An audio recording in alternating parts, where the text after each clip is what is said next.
irmãos, todos e agradecemos a presença de todos e temos uma boa noite, de paz, tranquilidade, uma semana comigo aqui. Ligamos nossos pensamentos à presença, agradecendo pelo dia e por este momento. Pai nosso que estás nos céus, santificado seja o teu nome.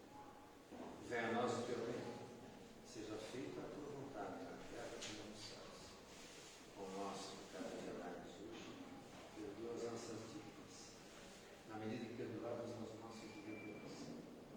Não nos deixeis cair nas tentações e livre-nos. E é com muita satisfação que nós temos a noite de hoje, nosso querido amigo Márcio, vai nos brindar com a palestra Marcas. A palavra é sua, meu irmão. Obrigado, Paulo. Boa noite. Uma alegria ver essa casa cheia.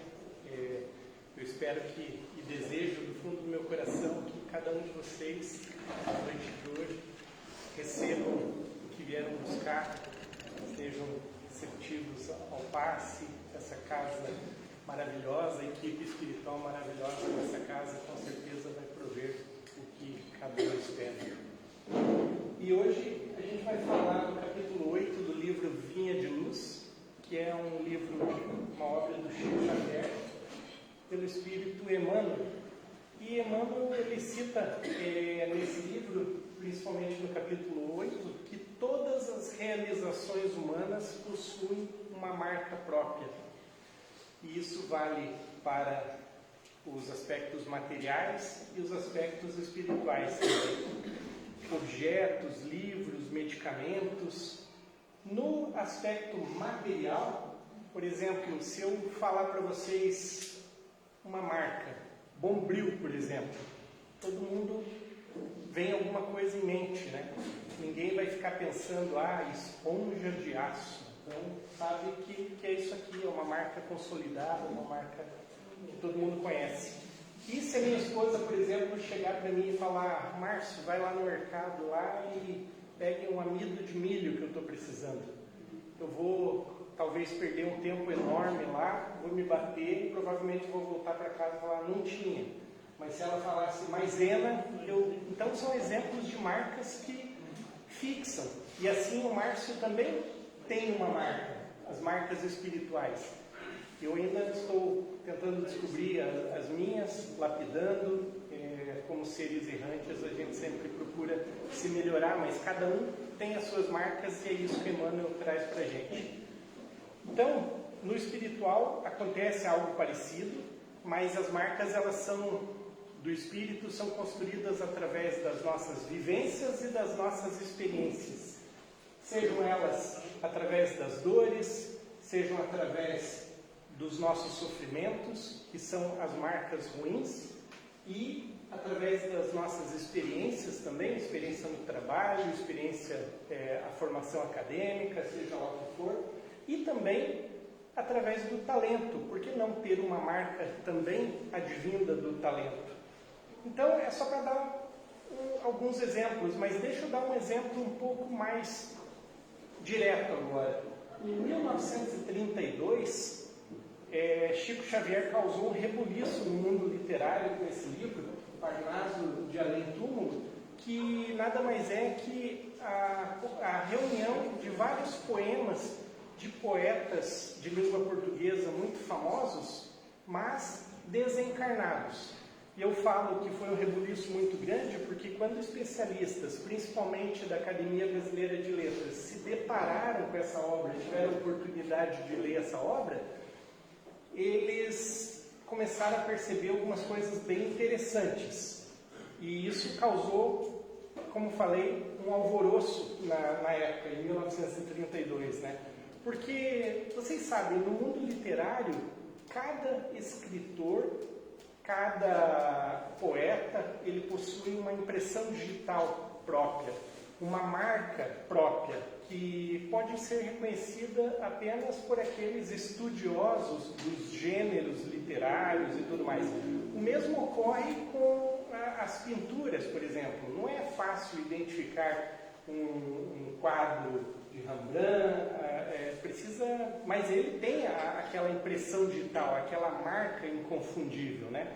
Então, quando eles começaram a analisar os poemas que foram colocados nesse livro por um jovem muito humilde, na época, o Chico Xavier, que não tinha nem a quarta série do primário, eles começaram a ficar um pouco confusos, como que alguém poderia ter colocado aqueles poemas com uma profundidade, uma riqueza tão grande.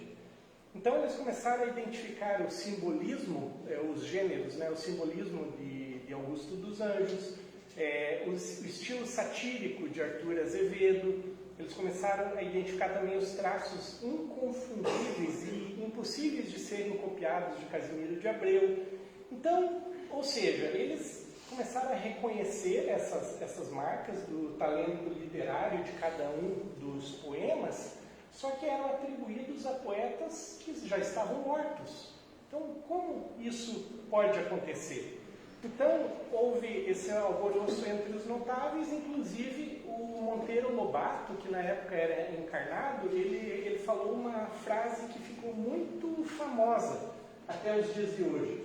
Ele falou: se o Chico Xavier produziu tudo aquilo por conta própria, então ele merece ocupar quantas cadeiras ele quiser na Academia Brasileira de Letras. Claro que Monteiro Lobato ele estava provocando, porque ele reconheceu que os poemas vinham de amigos desencarnados dele.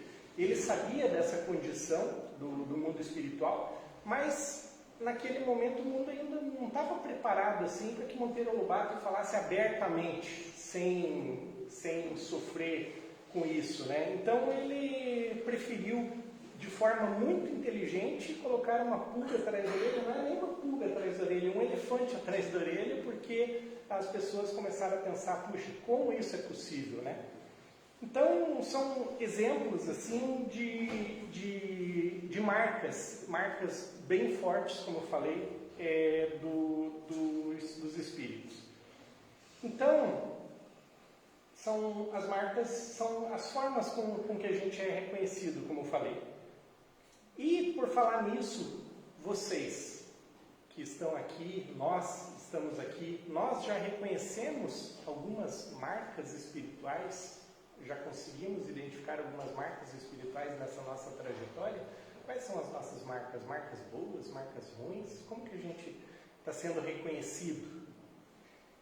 Então, quais marcas também eu quero cultivar para o futuro, né? Voltando para o nosso livro Vinha de Luz, pelo Espírito Emmanuel, ele traz uma passagem bíblica no capítulo 8 de Gálatas 6 a 17. Desde agora ninguém me moleste, porque trago no meu corpo as marcas do Senhor Jesus. Essa é uma declaração final de Paulo na carta aos Gálatas, onde ele expressa que não quer mais ser incomodado com aquelas discussões da época sobre circuncisão e sobre outros aspectos. Porque ele já, muito provavelmente, através do sofrimento, das perseguições que ele estava sofrendo, ele estava deixando ali bem claro que essas marcas que ele estava trazendo, inclusive no corpo físico, além do corpo espiritual, eram evidências da sua identidade como servo de Jesus. Ele estava demarcando, deixando bem claro isso. Ou seja, ele nos convida a refletir sobre nossas ações, nossas escolhas, que se transformam em marcas. E Paulo teve muitas marcas na vida. É uma história riquíssima, uma história belíssima, e sempre essas marcas eram ancoradas por muito trabalho e muito sacrifício. Quem não conhece toda a história dele, mas vocês sabem que naquela encarnação ele teve 2 momentos. O primeiro como Saulo e depois do encontro que ele teve com Jesus como Paulo. Então, enquanto Saulo, ele era doutor da lei. Então, ele, inconscientemente, ele buscava seguir a Deus. Mas ele buscava seguir a Deus de acordo com as leis mosaicas, né? Então, ele era bem radical, por sinal, né, nesse aspecto. E ele tinha as marcas, naquele momento como Saulo, as marcas de um espírito muito aguerrido, com uma opinião muito forte que queria impor uma determinada verdade. E ele defendia essa verdade com unhas e dentes. Agora, quando ele viu toda a sua crença, tudo aquilo que ele acreditava sendo ameaçado, entre aspas, por um jovem galileu, ele começou a perseguir. Ele ficou bravo, ficou nervoso, começou a perseguir e queria impor com mais violência ainda a verdade dele. Então ele achava que a única forma de resolver esse problema seria perseguir e aniquilar aqueles seguidores da Boa Nova do Cristo. E foi assim com Pedro, com Tiago, com João, que foram presos, em casos mais extremos, como o caso de Estevão e outros seguidores do Cristo. Então, essas atitudes, como Saulo, foram marcando não só o perispírito dele, mas também o espírito, com algumas marcas não muito boas. E Saulo agiu assim, dessa forma, até o grande dia. E foi um dia muito especial, que foi o encontro com Jesus. Um encontro muito marcante na vida dele, né? Esse encontro ele é descrito nesse livro, Paulo Estevão, que eu recomendo muito a leitura. Esse é do tipo de leitura, é o tipo do livro que muda a tua vida, a tua maneira de pensar. Ele é um divisor de águas também para o leitor. Porque imaginem vocês, o Saulo frente a frente com aquela pessoa que ele perseguia. Ele teve essa oportunidade no deserto, indo para Damasco, de se deparar com aquela pessoa que ele se considerava um usurpador. E uma pessoa que feria as leis que ele acreditava, né? Então, mas dessa vez Jesus não apareceu para ele como aquele humilde carpinteiro, como aquele homem simples de Nazaré. Jesus já apareceu para ele, porque isso foi depois da crucificação. Jesus apareceu com toda a sua majestade, todo o seu resplendor. E ele apareceu para Saulo como governador planetário, ostentando todas as características do seu governo de amor no planeta Terra. Então, foi diferente, foi marcante.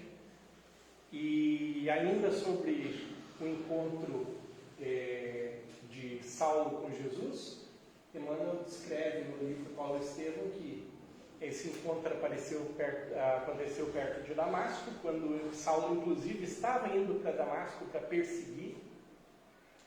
E ele foi envolvido numa luz tão forte, uma luz tão intensa, mais brilhante que o sol, é a descrição que Emmanuel dá, que o deixou cego e perdido, atônito.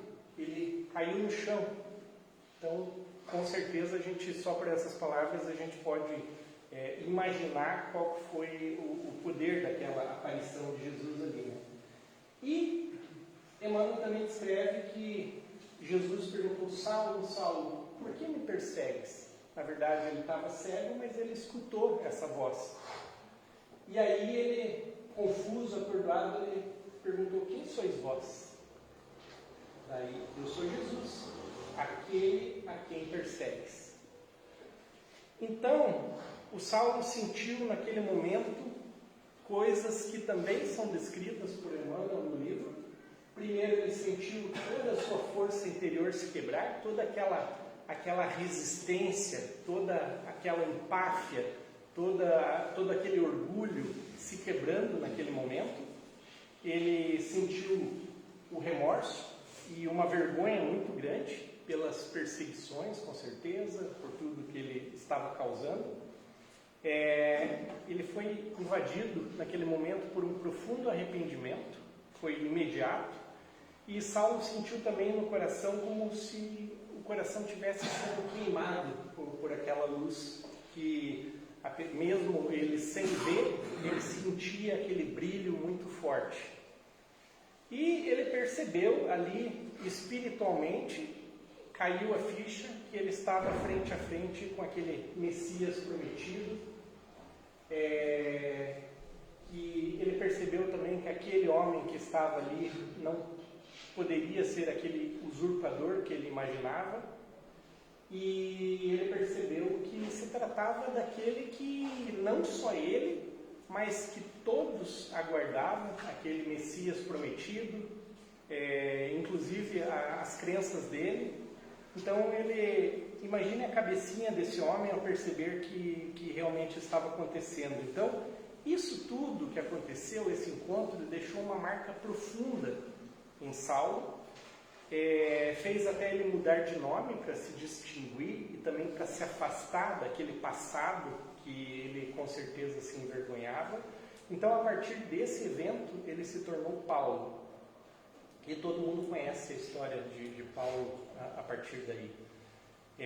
E olha que ele foi muito corajoso e muito determinado, porque imaginem vocês, nessa situação, ele era um juiz poderoso. Ele tinha todas as pompas, todo o respeito. As pessoas, com certeza, quase idolatravam ele pela posição que ele tinha, né? E ele deixou isso tudo de lado para virar Paulo. A vida dele, com certeza, ficou bastante bagunçada. E olha como ele foi determinado, ele foi até o fim nisso. Porque seria muito fácil ele desistir e falar, quero viver a vida que eu tenho, com as pompas e com o poder que eu tenho. E foi muito difícil depois disso, porque aonde ele ia, ele era muito ridicularizado, ele foi preso várias vezes, ele foi torturado, mas mesmo assim ele não deixava de ser fiel a Jesus e ele fazia isso com muita alegria. Então olha o exemplo que isso nos traz.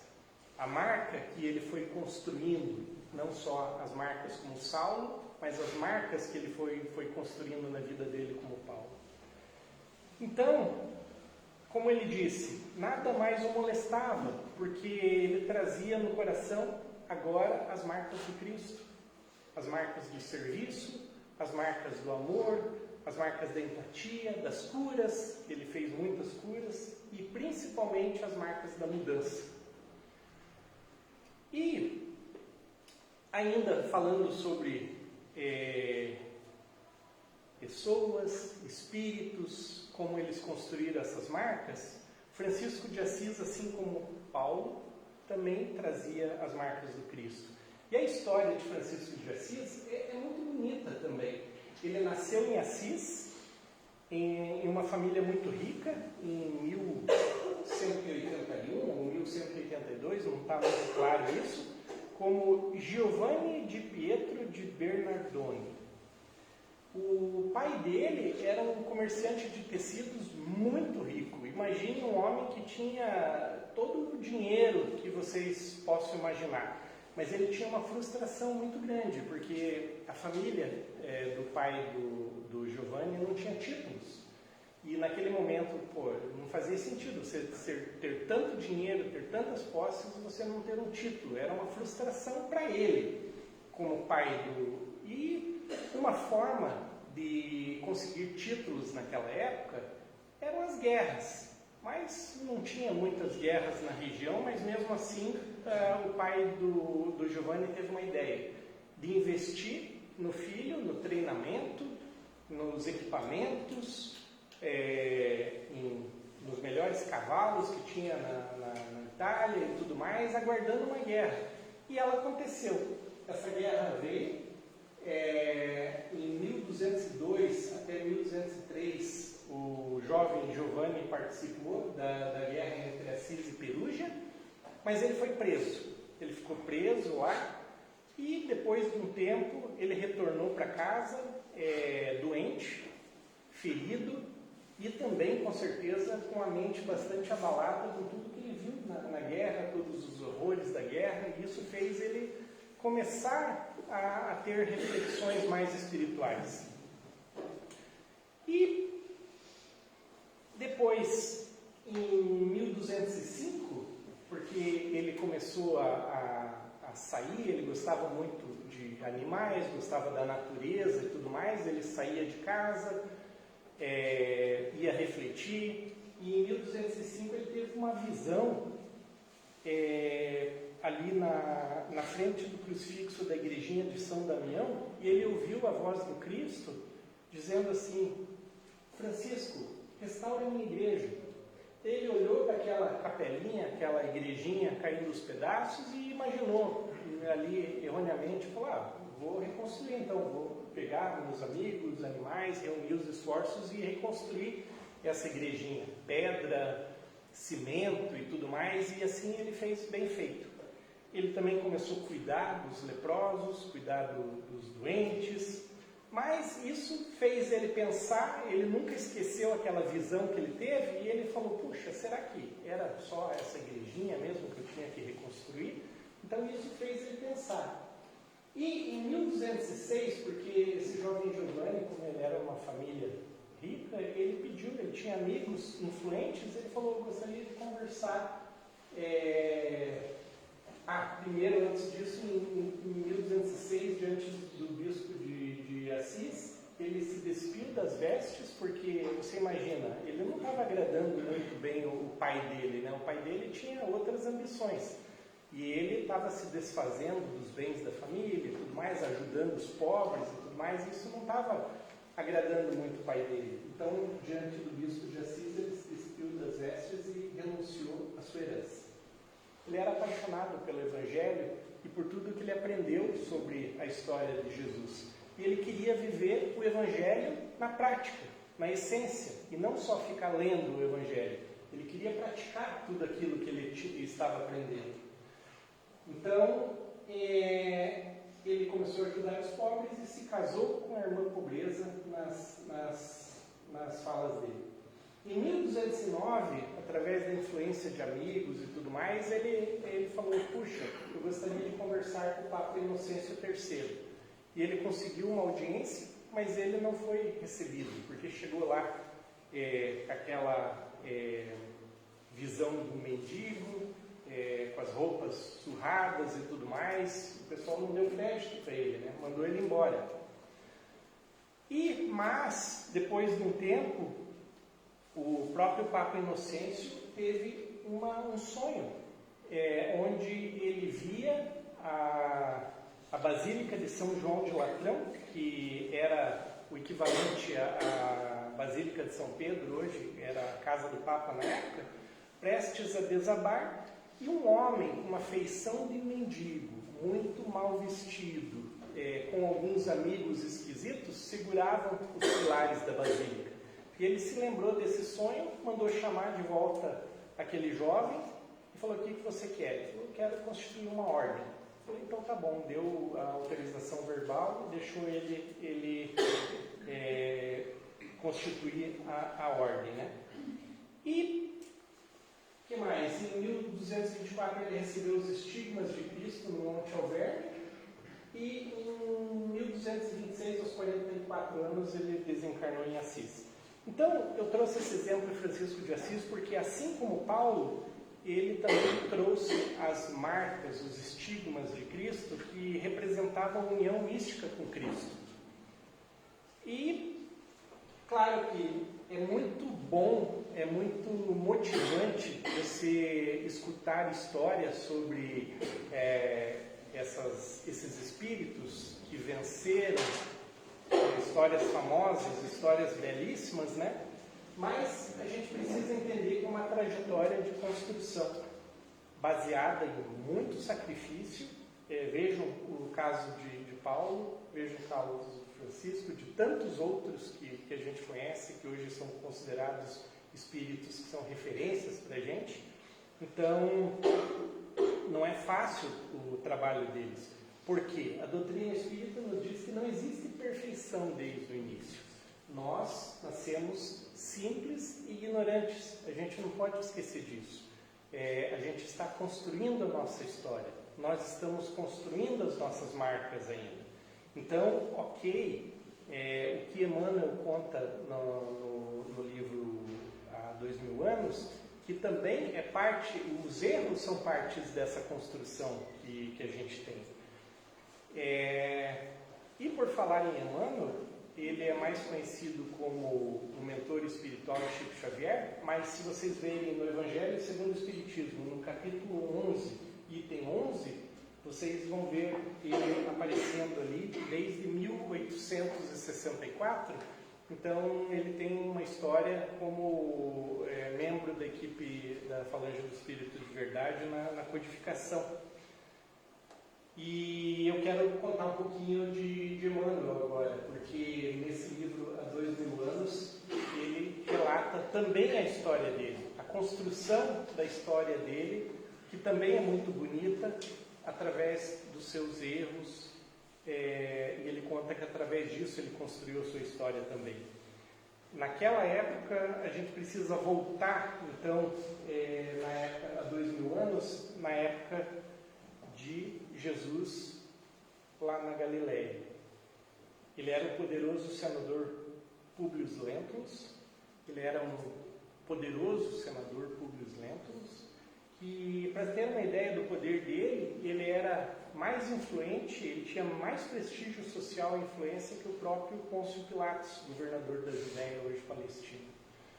Então ele conta que, nesse livro, na introdução, ele conta que ele lembra desse passado dele, dessa encarnação passada, com muita dor, mas que, apesar da dor, também traz alegria contar essa história, porque ele tem a oportunidade de contar para todos nós também que a gente tem a oportunidade de ressignificar, a oportunidade de se melhorar a cada momento que a gente enxerga, puxa, eu não sou aquele espírito perfeito, estou longe de ser, mas ele nos conta que a gente tem a oportunidade todos os dias de ressignificar isso também. Então, ele era muito vaidoso e orgulhoso da sua importância. Claro, ele era emissário do imperador romano, então ele tinha muito prestígio. E a gente conhece nos dias de hoje pessoas que têm muito prestígio, têm muita vaidade também. Esse é um fato que não tem como a gente negar. E o que levou ele à Judéia? Porque ele foi para a Judéia. Ele tinha uma filha chamada Flávia que tinha uma doença incurável. E algumas pessoas em Roma, os médicos, os amigos, falaram, vai para a Judéia porque lá o clima favorece, quem sabe pode fazer bem para a saúde dela. E realmente ele se mudou para a Judéia e o clima da região fez bem para a filha. Mas a Flávia era um espírito que encarnou para expiação. Então o seu perispírito já tinha as marcas dessa doença, já havia uma programação de uma vida um pouco mais curta. A programação, porque com a fé da mãe, depois vocês, não quero dar tanto spoiler sobre o livro, mas a fé da mãe mudou esse destino. E a Lívia era um espírito muito iluminado, esposa do Publio Lentulus. Ela conheceu Jesus, acompanhava as palestras dele e acreditava muito no poder de cura de Jesus. E pediu para o marido, Publio Lentulus, procurar Jesus, conversar com ele e buscar a cura da filha deles, né? No livro Há 2000 anos, existe esse relato muito bonito também do encontro de Publio Lentulus com Jesus. E ele foi meio a contragosto, pessoal. Ele não queria ir. Mas a esposa mandou, ele foi. E vocês acham que por ele ser senador romano, ele não teria problemas? A esposa falou, vai lá, vai falar com Jesus e vê se não demora, não fica se enrolando muito na rua, não. Ele não tinha moleza também, não. Mas, brincadeiras à parte, pessoal, ele aceitou, a esposa pediu e ele foi. Mas foi sem fé. E procurou Jesus à noite, para que ninguém visse ele, ali naquele momento. E a Lívia, que era esposa do Publio Lentulus, falou, vai lá, que Jesus vai estar lá, porque ele gosta, ela conhecia os hábitos de Jesus. E vai lá que ele vai estar orando lá, porque ele gosta no fim de tarde de orar lá. E esse encontro aconteceu. Jesus convidou ele a mudar de vida. Falou, olha, mude a tua vida. Olha, você já vem de encarnações passadas com marcas que não são boas para o teu adiantamento espiritual. Você tem uma oportunidade agora. Olha a família linda que você tem, o amor que você tem pela tua esposa, pela tua filha.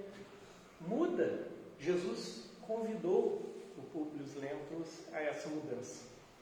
Jesus também falou, uma possível mudança pode ser a oportunidade para você burilar esse teu perispírito que está carregado de marcas não só dessa vida, porque ali ele emitia muitas sentenças lavradas injustamente contra pessoas, mas também de outras vidas.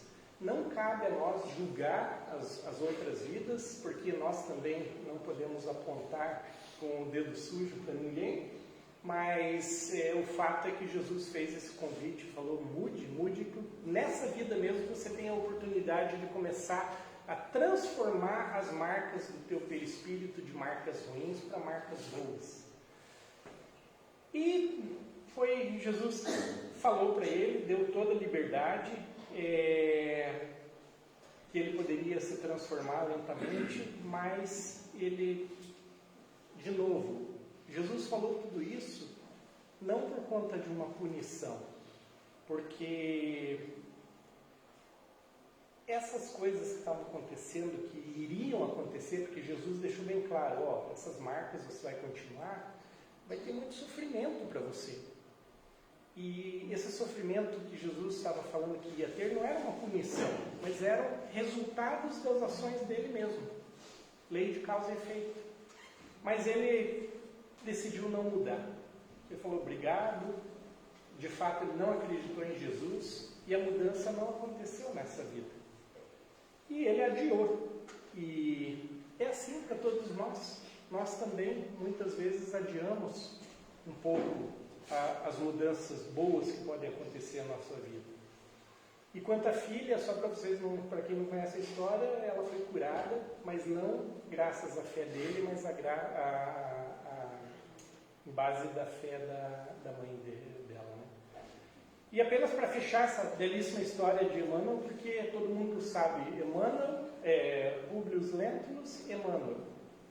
Na doutrina vocês vão encontrar assim, muita especulação sobre diferentes vidas, mas na doutrina espírita a gente só trabalha com fontes que a gente consegue validar, então só ele teve outras vidas, outras oportunidades também antes de voltar como Emmanuel, como escravo Nestório, isso aí está no livro 50 anos depois, e como servo cristão na época das perseguições do Império Romano, que ele cita no livro Ave Cristo. E como Emmanuel, como participante da equipe do Espírito de Verdade, para a codificação, e como mentor espiritual do Chico, citando 104 livros para a psicografia do Chico. Um Etios MKN 2865, que está trancando a garagem do lado. O Etios. Tá. Enfim, irmãos, essas histórias elas servem para nos mostrar que as cicatrizes são marcas dos nossos erros, mas não podem ser confundidas com marcas das nossas fraquezas. Muito pelo contrário, elas devem ser vistas como marcas da nossa força, nosso possível desejo de mudança. E existe uma filosofia bastante respeitada no Oriente até os dias de hoje, que quando um vaso se quebra, ele não é descartado, ele não é jogado fora, ele não fica sem valor. E o que eles fazem? Ao contrário de jogar fora e descartar, eles colam uma massinha feita de ouro justamente para dar valor para as fissuras, para dar valor para as cicatrizes. E deixar, como é de ouro, o vaso, o objeto ainda mais valioso. Então é uma filosofia, porque às vezes a gente nos ressente, eu trago essa lição, porque às vezes a gente se ressente das nossas marcas. Quem não tem marcas de cirurgia, por exemplo, às vezes a gente se ressente e fica com vergonha. Às vezes todo mundo tem, mais visível ou menos visível, todo mundo tem. Pode ser uma cicatriz de, sei lá, você encostou a tua perna no escapamento quente da moto, essa é bem comum, né? Ou você tem uma cicatriz, como no meu caso, de uma infecção por uma doença quando era criança, vão ficando marcas. Lembranças, né? Tem que se cuidar mais. Uma cicatriz no peito por conta de uma cirurgia no coração, são marcas que não devem ser levadas como fraqueza, mas sim como bênçãos para a gente se melhorar. Ou ainda para as mulheres, né? Aquelas belíssimas, magníficas cicatrizes de uma cesárea, por exemplo. Ou seja, precisamos ter orgulho das nossas cicatrizes que podem estar no corpo ou na alma, mas a gente precisa se orgulhar. Carl Jung ainda utilizou a mensagem ou a metáfora do curador ferido, resgatado da mitologia grega, para explicar que o terapeuta ou curador, ele só é terapeuta ou curador porque ele aprendeu com as próprias feridas e com a própria experiência a dar valor, a ter empatia com a ferida dos outros também. Então, de forma resumida, o verdadeiro curador é aquele que, tendo sido ferido, ele aprende a curar a si mesmo e ao outro por meio da compreensão desse processo, né? Isso tudo está alinhado 100% com a doutrina espírita, e a prova disso é o Livro dos Espíritos, na questão 894, que fala exatamente a mesma coisa. Porque a pergunta de Kardec: existem espíritos que fazem o bem sem precisar de esforço? E como é isso? É mais ou menos assim a pergunta. E a resposta dos espíritos: aqueles que hoje fazem o bem sem esforço algum, é muito fácil, só fazem o bem. São aqueles que já erraram muito, que já caíram através das quedas e aprenderam também e hoje estão no bem. Ou seja, lutaram através de muito trabalho, muito sacrifício, viram o caso de Paulo, aprenderam e fazem o bem naturalmente. Hoje, é esse o nosso destino natural. Então, pessoal, já se encaminhando para o final, cada um de nós tem uma característica do nosso espírito, do nosso perispírito. Somos formados pelas nossas vivências, da nossa trajetória ao longo dos séculos. E todos nós seremos pessoas de bem, todos nós seremos felizes, todos nós seremos perfeitos, mas cada um de nós será feliz e perfeito a partir da sua própria história, trajetória e também escolhas. Cada espírito é diferente. Não existem dois espíritos iguais no universo. Que tipo de marcas deixaremos para o mundo? Essa é a reflexão que Emmanuel nos convida hoje. Que marcas estamos recebendo da vida? Marcas boas, marcas ruins? E que marcas estamos deixando também para a vida?